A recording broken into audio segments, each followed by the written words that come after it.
माझ्या समेत राजू शेठ चव्हाण आहे, त्यांच्याशी आपण बातचीत करणार आहोत।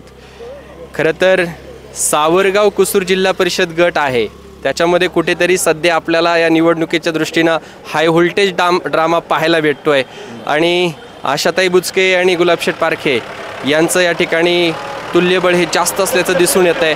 काय तुमच्या निरीक्षणामध्ये आहे, काय सांगाल? सावरगाव आणि कुसूर या गटामध्ये ताईंना निवडणूक ही काही नवीन नाही आणि ही का पहिल्यांदा नाही।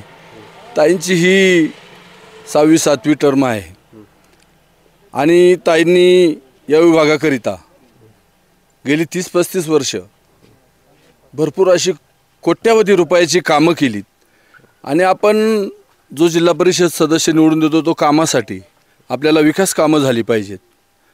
अलीकडं काही मंडळी म्हणत असतील आम्ही याला पाडू त्याला पाडू, परंतु ताईंचं व्हिजन हे नाही। ताईंचं व्हिजन आहे की आपल्याला समाजासाठी काम करायचे आणि समाज आपल्या पाठीमागं आहे। कोणी काही वल्गने केल्या तरी त्याला आम्ही घाबरत नाही।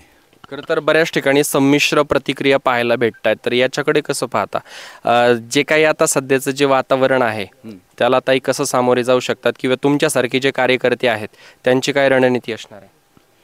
आमची रणनीती जेव्हा ताई राजकारणात जुन्नर तालुक्यामध्ये आल्या तेव्हापासून आम्ही ताईंबरोबरच आहोत आणि हे जे समोर उभे आहेत यांना देखील ताईंनीच घडवलेले कार्यकर्ते आहेत आणि याच्या आधी पण ज्यांना जी पदं मिळाली ती ताईंच्याच सहकार्याने म्हणा किंवा आशीर्वादाने म्हणा मिळालेली आहेत।